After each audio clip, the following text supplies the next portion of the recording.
వైఎస్ఆర్సీపీ కీలక నేత మాజీ మంత్రి అంబటి రాంబాబుకి బెయిల్ వచ్చింది. ఆయన చంద్రబాబు మీద చేసిన కామెంట్స్ కేసులో ఆయనకి మొబైల్ కోర్టు బెయిల్ మంజూరు చేసింది. పోలీసులు కస్టడీ కోరుతూ వేసిన పిటిషన్ని తిరస్కరించింది.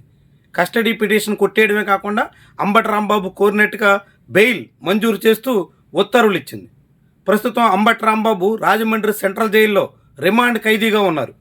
అయితే చంద్రబాబు మీద ఆయన చేసినటువంటి వ్యాఖ్యల కేసులో బెయిల్ దక్కినప్పటికీ రాంబాబు బయటపడే అవకాశాలు చాలా స్వల్పం. ఎందుకంటే రాంబాబు మీద ఈరోజు మరో కేసులో పీటీ వారెంట్ జారీ చేసి ఆయన్ని కోర్టు ముందు హాజరుపరిచారు. ఆ కేసులో అంబటి రాంబాబు పోలీసు విధులకు ఆటంకం కలిగించారంటూ మరోసారి రిమాండ్ విధిస్తూ కోర్టు ఆదేశాలు ఇచ్చింది. 2025 నవంబర్ నెలలో పీపీపీ మెడికల్ కాలేజీలకు వ్యతిరేకంగా వైఎస్ఆర్సీపీ నిర్వహించిన ఆందోళన సందర్భంగా పోలీసుల మీద అంబటి రాంబాబు దురుసుగా ప్రవర్తించారు అన్నది అభియోగం. అప్పట్లో పట్టాభిపురం పిఎస్లో నమోదైనటువంటి కేసులో అంబటి రాంబాబుకి కోర్టు ఈరోజు మరోసారి రిమాండ్ విధిస్తూ ఆదేశాలు ఇచ్చింది. దాంతో చంద్రబాబు మీద చేసిన కామెంట్స్ కేసులో బెయిల్ వచ్చినప్పటికీ తాజాగా రిమాండ్ విధిస్తూ కోర్టు ఇచ్చినటువంటి ఆదేశాల మేరకు అంబటి రాంబాబు రాజమండ్రి సెంట్రల్ జైల్లోనే రిమాండ్ ఖైదీగా కొనసాగాల్సిన పరిస్థితి కనిపిస్తోంది. దీంతో పాటుగా మొత్తంగా అంబటి రాంబాబుపై గడిచిన 2 ఏళ్లలో కూటమి ప్రభుత్వం అధికారంలోకి వచ్చిన తర్వాత 44 కేసులు నమోదు చేసింది.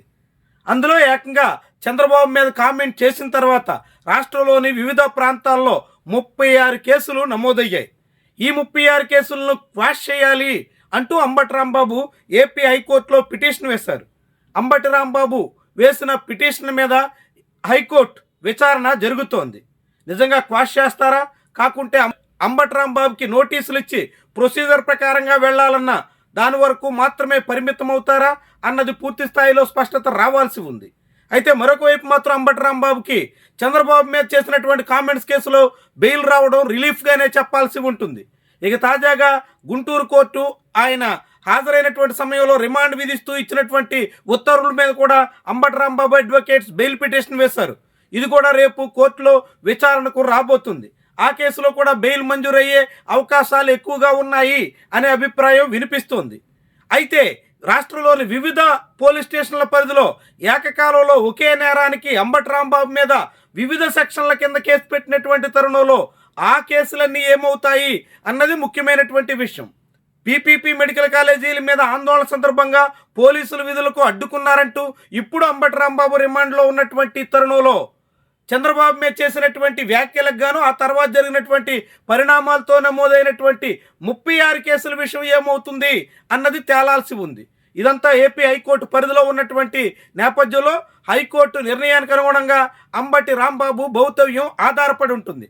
అప్పటి వరకు రాంబాబు రాజమండ్రి సెంట్రల్ జైల్లోనే ఉండాల్సి ఉంటుంది. ఇప్పటికే వారం రోజులు దాటుతోంది. భవిష్యత్తులో మరొక వారం రోజుల పాటైనా కనీసంగా అంబటి రాంబాబును జైలు పాలు చేయాలి అని పాలకపక్ష నేతలు భావిస్తున్నట్టుగా కనిపిస్తుంది. అందుకు తగ్గట్టుగానే వివిధ కేసులు పెట్టి ఏకకాలంలో ఆయన్ని ఇరకాటంలో నెట్టే ప్రయత్నం చేస్తున్నట్టుగా చెప్పాల్సి ఉంటుంది. మరి ఈ తరుణంలో న్యాయస్థానాలు ఎలా స్పందిస్తాయి, ఏ రీతిన అంబటి రాంబాబు కోరుకున్నట్టుగా ఊరట దక్కే దిశలో నిర్ణయాలు తీసుకుంటాయా, కాకుంటే ప్రభుత్వ పెద్దలు ఆశిస్తున్నట్టుగా మరికొంతకాలం పాటు ఆయన రాజమండ్రి సెంట్రల్ జైల్లోనే గడిపేలా నిర్ణయాలు వెలువడిస్తాయా? ఏమైనప్పటికీ కూడా ప్రస్తుతానికి అంబటి రాంబాబుకి చంద్రబాబు మీద చేసినటువంటి కామెంట్స్ కేసులో గుంటూరు కోర్టు బెయిల్ మంజూరు చేస్తూ ఆదేశాలు ఇవ్వడం అనేది కీలకమైనటువంటి విషయం. ఒక కేసులో బెయిల్ ఇచ్చిన తర్వాత అదే నేరానికి వివిధ చోట్ల నమోదైనటువంటి కేసుల్లో కూడా బెయిల్ దక్కడం దాదాపు ఖాయంగా కనిపిస్తుంది. అన్ని కేసులు, అన్ని పిటిషన్లు కలిపి విచారించేలా హైకోర్టు ఉత్తర్వులు ఇచ్చే అవకాశం కూడా ఉండొచ్చని చాలామంది అంచనా వేస్తున్నారు. ఇదే జరిగితే అంబటి రాంబాబుకి ఇది చాలా పెద్ద ఊరటగా భావించాల్సి ఉంటుంది. 2025 నవంబర్లో నమోదైనటువంటి కేసు విషయం మాత్రం 2-3 రోజుల్లో తేలేదానికి అవకాశం అయితే కనిపిస్తోంది.